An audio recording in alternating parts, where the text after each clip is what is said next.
وبركاته. وعلیکم السلام ورحمۃ اللہ وبرکاتہ. والصلاة والسلام على من لا نبي بعده. اما بعد. اسلامی عقیدہ کے چند اہم مسائل کا یہ چوتھا درس یا چوتھا کلاس ہے، جس کا عنوان ہے شرک اکبر کی چند قسمیں. اور یہ جاننا بھی ضروری ہے. آپ لوگوں کے ذہن میں اگر پچھلے سارے اسباق اور کلاسز ہوں گے تو آپ لوگ جان گئے ہوں گے کہ شرک اکبر کے کیا کیا قسمیں ہیں، کتنے طریقے شرک اکبر بڑا شرک ہوتا ہے. شرک اکبر کی چند قسمیں مطلب کیا ہوا؟ کچھ قسمیں. جیسے شرک اکبر کی بہت ساری قسمیں ہیں. ساری قسموں کو تفصیل کے ساتھ اس چھوٹی سی کتاب میں یا چھوٹے سے کلاس میں نہیں بتایا جا سکتا ہے. اس کے جاننے کے لیے اردو میں ایک کتاب ہے تقویۃ الایمان، وہ جاننا چاہیے. اور اسی طریقے سے بہت ساری موٹی موٹی کتابیں بھی ہیں. اللہ تعالیٰ آپ سب کو عالم بعمل بنائے. جب آگے پڑھیں گے تو موٹی موٹی کتابیں عربی میں آپ لوگوں کو لوگ پڑھائیں گے. اللہ توفیق بخشے. تو سوال یہ پیدا ہوتا ہے، کیا ہم مردوں اور غیر موجود کو استغاثہ مدد طلب کرنے کے لیے پکار سکتے ہیں؟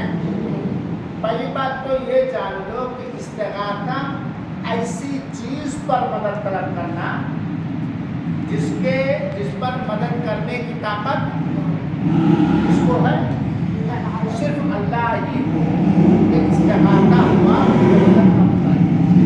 استغاثہ کا مطلب ایسی چیز پر کسی غیر اللہ سے مدد طلب کرنا جس پر کرنے کی طاقت و اختیار کس کو ہے؟ تو سوال ہے، کیا ہم مردوں جو مر چکے، مردہ کس کو کہتے ہیں؟ جو مر چکے. اب مردے چاہے نبی ہو، چاہے رسول ہو، چاہے ولی ہو، چاہے شہدائے کرام ہو، جو مر چکے، جو موت کے ذریعہ اس فانی دنیا سے آخرت کی طرف رخصت ہو گئے.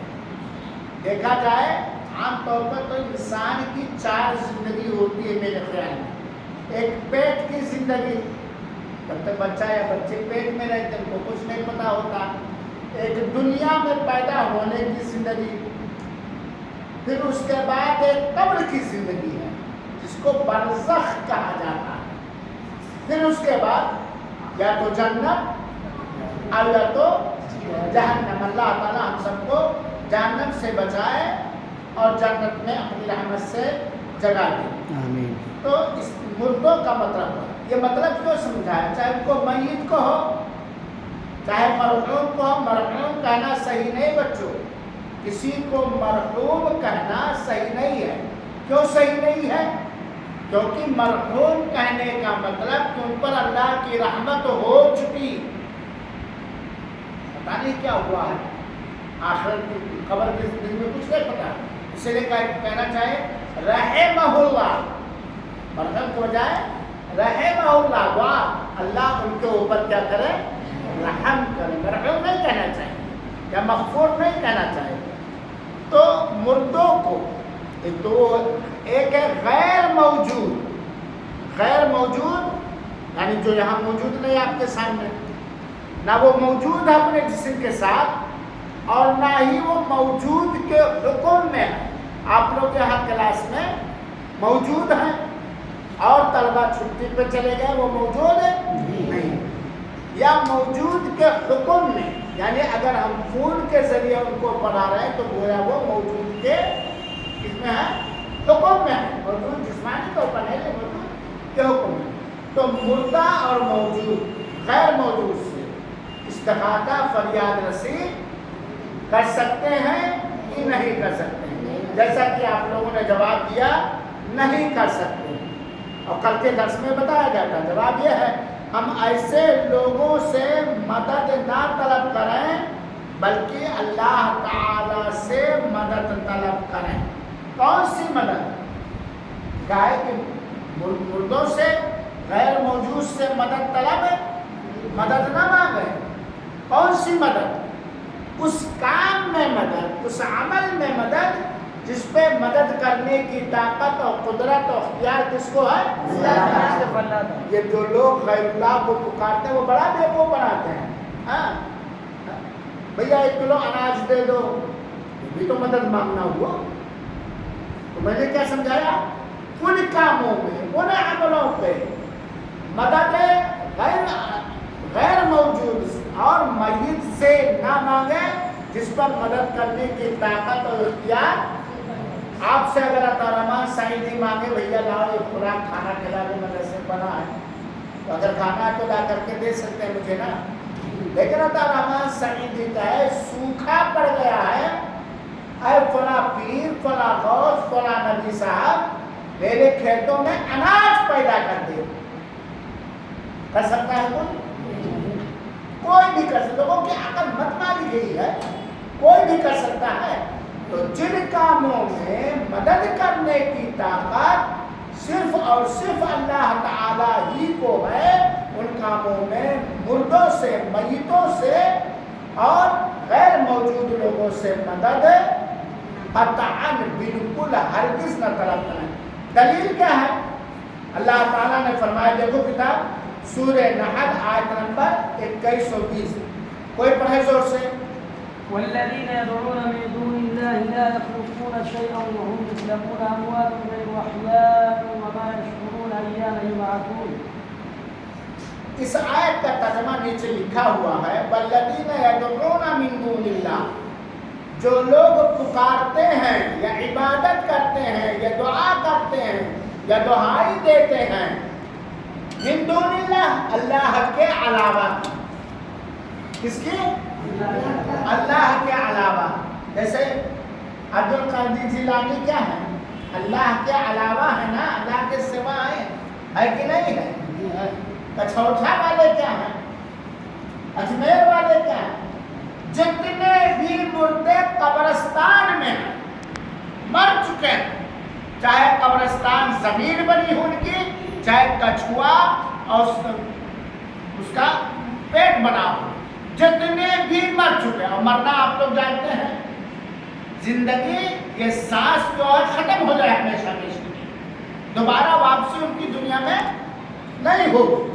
تو جو لوگ اللہ تعالیٰ کے علاوہ کو پکارتے ہیں یا دعا کرتے ہیں یا عبادت کرتے ہیں، اللہ کہتا ہے لا یخلقون شیئا، وہ بیچارے اتنے کمزور، اتنے بے بس بے سہارا ہو گئے کہ وہ کچھ بھی پیدا نہیں کر سکتے ہیں. نبی کریم صلی اللہ علیہ وسلم کچھ پیدا کر سکتے ہیں؟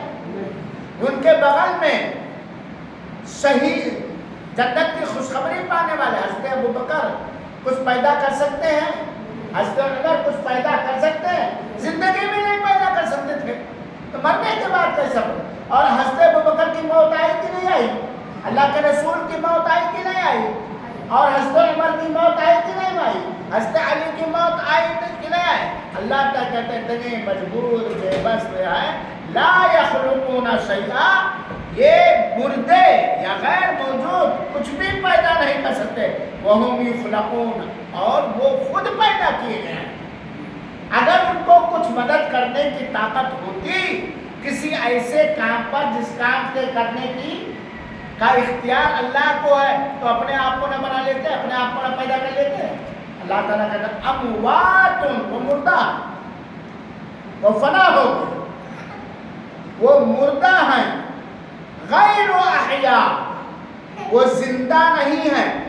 ذرا سمجھیے گا، وہ مردہ ہیں، دنیاوی زندگی کی طرح وہ زندہ، یہ سمجھے گا، غیر احیاء، وہ زندہ نہیں ہیں. کیا مطلب زندہ نہیں ہے؟ جس طرح دنیا میں زندہ رہتے تھے، سنتے تھے، بولتے تھے، غصہ ہوتے تھے، کھاتے تھے، پیتے تھے، دنیاوی زندگی اب ان کی نہیں. تب کون زندگی؟ برزخ کی زندگی، قبر کی زندگی. غیر احیاء، یہ وہ دھوکہ دیتے ہیں کہ اللہ تعالیٰ نے قرآن میں کہا شہداء مرے نہیں ہیں، وہ ایک الگ بات ہے جو تم کہتے ہو، وہ زندہ نہیں، دنیاوی زندگی ان کو نہیں ہے۔ وما یشعرون ایان یبعثون، ان کو یہ بھی نہیں سمجھ میں آتا، نہیں جانتے ہیں کہ وہ کب اٹھائے جائیں گے، قبر سے کب اٹھائے جائیں گے، ان کو یہ بھی پتہ نہیں۔ تو یہ آیت کریمہ اس کے بات کی دلالت کرتی کہ جو اپنے آپ کو خود نہیں پیدا کر سکتے، کوئی مخلوق نہیں پیدا کر سکتے ہیں، مردے ہو چکے، غیر موجود ہیں، ان سے استغاثہ کرنا منع۔ تیسری بات اس سے یہ پتہ چلا کہ غیر اللہ سے کسی ایسے کام میں جس کے کرنے کی طاقت صرف اللہ کو ہے، مدد مانگنا، استغاثہ کرنا شرک اکبر ہے۔ یہ شرک اکبر کی قسمیں ہے نا، یہ نہیں لکھا ہوا کتاب میں فلاں فلاں فلاں، یہ کیا ہے شرک۔ آپ سے اگر کوئی پوچھے کہ شرک اکبر کی کوئی ایک مثال دے دو یا ایک قسم بنا، تو یہ ہے کہ غیر مردوں سے، غیر موجود سے ایسی چیز کی فرمائش کرنا جس کے کرنے کا اختیار اور طاقت و قدرت صرف اللہ کو ہے، یہ شرک اکبر کی قسموں میں سے۔ اب جب یہ آپ جان گئے کہ غیر اللہ سے یا مردوں سے اللہ کے اختیار کی چیز مانگنا شرک اکبر بڑا شرک ہے، اور پڑھ چکے ہیں کہ شرک اکبر پر مرنے والا ہمیشہ جہنم میں ہوگا۔ آج اسلام کی طرف نسبت کرنے والے، اور ظلم تو یہ ہے کہ اپنے آپ کو سنی کہنے والے، حالانکہ وہ سنی نہیں ہے۔ سنی کون ہوتا ہے؟ جو سنت نبی پر چلے، وہی سنی ہوگا۔ سنی کس سے ہے؟ سنت سے، جو نبی کے طریقے پر چلے۔ تو اپنے آپ کو سنی کہنے والے عرصوں کے اندر مزاروں پہ جاتے، درگاہوں پہ جاتے، اور جس کے اندر کوئی بھی معمولی طاقت محسوس کرتے اس کو بھگوان بنا لیتے، معبود بنا لیتے۔ ان کی آج اتنی گمراہی ہے میرے بھائیوں، ولی اللہ کے دوست ہوتے ہیں، اور ولی کون ہے؟ الذین آمنوا وکانوا یتقون۔ مختصر ولی کی تعریف، جو لوگ ایمان لائے۔ کون سا ایمان؟ جو ایمان ابو بکر لائے تھے، عثمان لائے تھے، جس ایمان کے اندر کوئی خلل نہ ہو، کوئی شرک اور کفر نہ ہو۔ وَقَالُوا يَتَّقُونَ، اور وہ کیا کرتے؟ اللہ تعالیٰ سے ڈرتے رہتے، وہ ولی ہوتے ہیں۔ آج جو لوگ قبروں کے مجاور ہوتے وہ ولی ہوتے ہیں؟ نہ نماز، نہ روزہ، نہ تقویٰ، نہ طہارت، نہ ایمان۔ لوگ ولیوں اپنے بنائے ہوئے، گمان کیے ہوئے ولیوں سے وہ سب کچھ مانگ لیتے ہیں جو اللہ کے علاوہ کوئی دینے کی طاقت نہیں رہتا۔ ایک قصہ سناؤ، دس ربا نہ ہو جائے۔ ایک بڑھوا کا، ایک بڑھیا سمجھ پاتے ہو، میں مرد ایک عورت، وہ گئے کہاں؟ اپنے عقیدے کے حساب سے بہت بڑے مزار پہ جاؤں گا تو لڑکا، بھائی لڑکا جہاں لکھا جا دے گا، اللہ تمہاری تقدیر میں جس عمر میں جس جگہ لکھا ہے وہ دے گا۔ تو کون دینے والا ہوا؟ اللہ۔ تب لوٹ رہے تھے، بس ایکسیڈنٹ ہو گیا، بڑھوا شوہر مر گیا۔ شوہر کیا ہوا؟ تب بدھی کہتی ہے، لولا واڈا پھالی میاں پھوٹا ہارا بانا، لولا واڈا پھالی میاں پھوٹا ہارا بانا، لڑکوں کو گئی لوں بھٹرا حیرانا، ہرے مورے دیا یکونا پرانا۔ گئی تھی مزار پر لڑکا مانگنے، اور ایکسیڈنٹ میں شوہر ہی مر گیا، نہ لڑکا ہی ملا اور نہ شوہر ہی بچا، نہ لڑکا ہی ملا اور نہ شوہر۔ اگر کوئی درگاہ پہ جا رہا ہے اور وہی اللہ لکھے ہے اولاد دینا، بیماری دور کرنا، تو اولاد دینے والا اللہ، بیماری دور کرنے والا وہ اللہ نے کیا ہے، کوئی مخلوق نہیں کر سکتا۔ تو یہ غیر اللہ سے مدد مانگنا یہ شرک اکبر۔ اللہ کے رسول اکرم صلی اللہ علیہ وسلم نے فرمایا، یا حی یا قیوم، اللہ کے رسول کس سے مدد مانگتے تھے. یہ بھی جو یا حی یا قیوم برحمتک استغیث، اے زندہ اور سب کو تھامنے والا. حی مانے زندہ. اللہ زندہ ہے کہ نہیں ہے؟ ہمیشہ زندہ رہے گا کہ نہیں رہے گا؟ آپ لوگ آیت الکرسی پڑھتے اس کو نیند کو کون کا ہے اونگ بھی رہے آتے. اللہ زندہ ہے کہ نہیں؟ حی لا یموت، اللہ زندہ ہے، ہمیشہ سے ہمیشہ رہے گا، اس کو موت نہیں آئے. کل من علیہا فان ویبقى وجہ ربک ذو الجلال، سب مٹ جائیں گے، مر جائیں گے، صرف اللہ کا چہرہ یا اللہ کی ذات جو ہے یہ باقی ہے. تو اللہ کے رسول کس سے دعا کرتے تھے؟ اور یہ سنن ترمذی کی صحیح روایت ہے، یا حی یا قیوم، اے ہمیشہ ہمیں زندہ رہنے والے اور سب کو تھامنے والے. تھامنا سمجھتے ہو؟ برحمتک استغیث، تیری رحمت کے ذریعہ ہم مدد مانگتے ہیں. تو اللہ کے رسول کس سے مدد مانگتے تھے؟ اللہ سے مانگتے تھے کہ نہیں مانگتے تھے؟ حالانکہ اللہ کے رسول سے پہلے اولیاء بھی پیدا ہوئے، انبیاء بھی پیدا ہوئے، رسول بھی پیدا ہوئے. حضرت ابراہیم رسول تھے کہ نہیں تھے؟ اور اللہ کے رسول سے پہلے وفات پا گئے تھے کہ نہیں پائے گئے؟ حضرت یعقوب علیہ السلام، حضرت اسماعیل علیہ السلام، حضرت لوط علیہ السلام، جب حضرت نوح علیہ السلام. اللہ کے رسول وہ وفات پا چکے تھے سب نبی کہ نہیں؟ ان سے مانگ سکتے تھے کہ نہیں مانگ سکتے؟ مانگ سکتے تھے کہ نہیں مانگ سکتے؟ لیکن کیا کہا؟ اے ہمیشہ زندہ رہنے والے اور سب کو تھامنے والے، تیری رحمت کے ذریعہ ہم مدد مانگتے ہیں. تو غیر اللہ سے مدد مانگنا یہ شرک اکبر ہے. سوال، کیا ہم زندہ کو مدد طلب کرنے کے خاطر پکار سکتے ہیں؟ کوئی جیوت منشیہ کو، زندہ آدمی کو مدد مانگنے کے لیے پکار سکتے ہیں؟ جواب کیا ہے؟ جو کل سمجھا چکا، ہاں مانگ سکتے ہیں. بلا سکتے. کن کاموں میں؟ جس کی وہ مدد کرنے کی یاد رکھیے گا، یہ مانگ سکتے ہیں. کیونکہ حضرت موسیٰ علیہ السلام کے بارے میں اللہ تعالیٰ نے فرمایا کہ ان کی قوم والے نے اس کے خلاف جو اس کے دشمنی سے تھے، دشمنوں میں سے تھے، ان سے فریاد کیا. حضرت موسیٰ کی قوم والوں نے ان لوگوں کے خلاف مدد مانگی جو کہ قوم کے دشمن تھے. تو اس پہ حضرت موسیٰ نے ایک گھوسا لگایا، اور ایک گھوسا ایک لگایا، وہ آدمی کیا ہو گیا؟ یہاں دلیل کیا ہے کہ حضرت موسیٰ سے ان پر ایمان لانے والوں نے اس کام میں مدد مانگی جس کام پہ مدد کرنے کی وہ طاقت رکھتے تھے، یعنی جس کی دشمنی تھی اس سے معاملہ کرنے. تو ہم زندہ سے مدد مانگ سکتے کہ نہیں مانگ سکتے؟ امی سے کھانا مانگ سکتے ہو؟ امی کھانا دے دو، ابو پیسہ دے دو، ابو کپڑا سلا دو، ابو بیمار ہو چلو میری دوا کرا دو. ہم مدد مانگنا ہوا نا. بلکہ اللہ تعالیٰ نے کہا وَتَعَاوَنُوا عَلَى الْبِرِّ وَالتَّقْوَىٰ، ایک دوسرے کی تقویٰ کے کاموں میں کیا کرو؟ آپس میں مدد کرو. تو ان کاموں میں جن پہ مدد کرنے کی وہ طاقت رکھتے ہیں، اور مردے یا زندے ان کاموں میں مدد کرنے کی قطعاً طاقت نہیں رکھتے ہیں. جو اختیار کس کا ہے؟ صرف اللہ کا.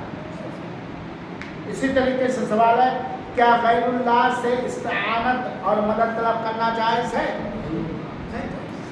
جن کاموں میں مدد ہی نہیں کر سکتے ہیں تو جائز کیسے ہوگا؟ جیسا کہ آپ لوگوں نے جواب کیا لگا، ان امور و معاملات میں جن پر صرف اللہ تعالیٰ ہی قادر مطلق ہے، مکمل قادر مطلب ہے مکمل مطلب اللہ تعالیٰ ہی ہے، اس میں غیر اللہ سے مدد مانگنا طلب کرنا ناجائز ہے. وہ شرک اکبر کی قسموں میں سے یہ بھی ایک قسم ہے، اس کو یاد رکھیں. دلیل پڑھایا جا چکا ہے، ایاک نعبد، اے اللہ ہم تیری ہی عبادت کرتے ہیں، ونستعین، اور تجھی سے مدد مانگتے ہیں. ان کاموں میں یہ اپنا بڑا جان دو جن میں مدد کرنے کی طاقت ہے اللہ تو ہی رکھتا. وہ لوگ جو مدد کرنے کی طاقت نہیں رکھتے ہیں، جیسے مثال کے طور پر میرے بچوں، آپ میں سے کسی کے پاس گھر جانے کا پیسہ نہیں ہے، حافظ ہدایت اللہ صاحب سے گئے چپکے سے کہ مولانا میری مدد کر دیجیے 50 روپے دیجیے تاکہ میں چلا کروں. دے سکتے کہ نہیں کر سکتے؟ دے سکتے کہ نہیں؟ لیکن ان سے یہ کہو اے حافظ جی استاد محترم آپ مجھے میرے گھر پہنچا دیجیے. پہنچا سکتے ہیں وہ اگر اللہ نہ چاہے. یا میرے لیے نوٹ بنا دیجیے. کر سکتے ہیں؟ نہیں.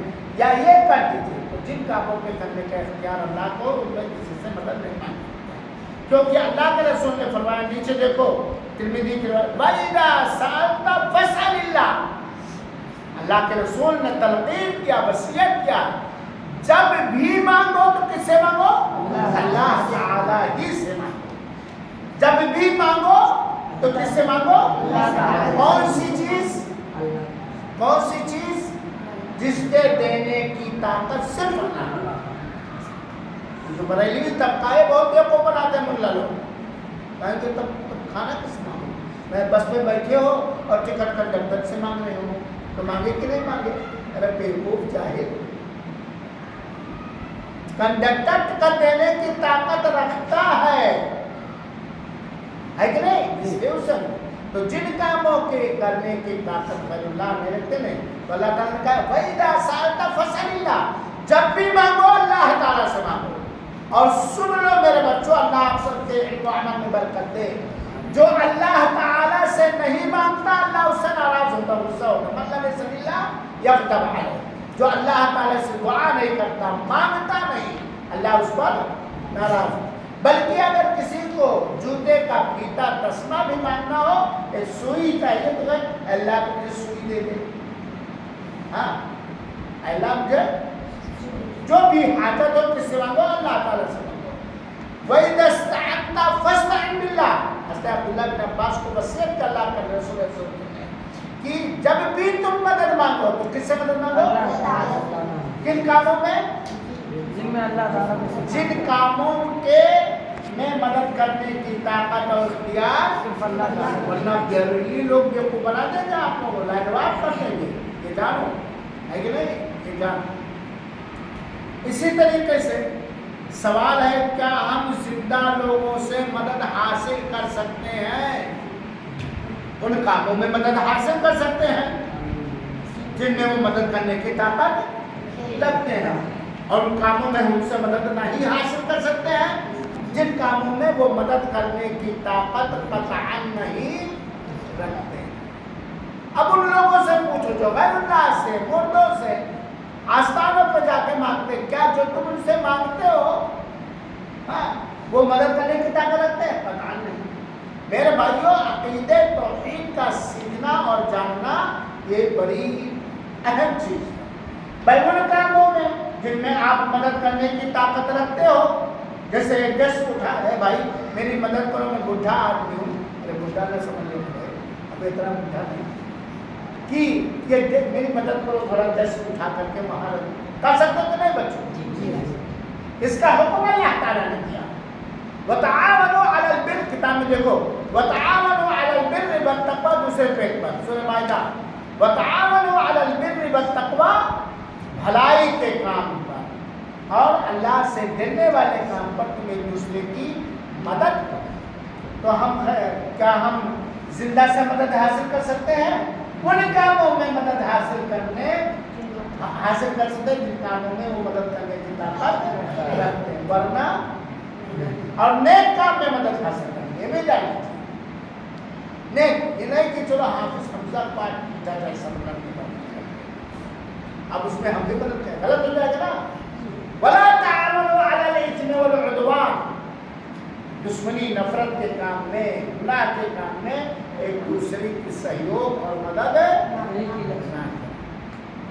اسی طریقے سے اللہ کے رسول اکرم نے فرمایا اور یہ چیز بہت اپنے ذہن و دماغ میں خیال جہاں یہ مسئلہ ثابت ہو کہ جن کاموں میں مدد کرنے کا انسان طاقت رکھتا ہے اس کو مدد حاصل کی جا سکتی. دوسری بات ایک دوسرے کی مدد کرنا چاہیے جائز دل کو کشادہ رکھنا چاہیے ہمیشہ. اللہ کے رسول اکرم صلی اللہ علیہ وسلم فرمایا واللہ فی عون العبد.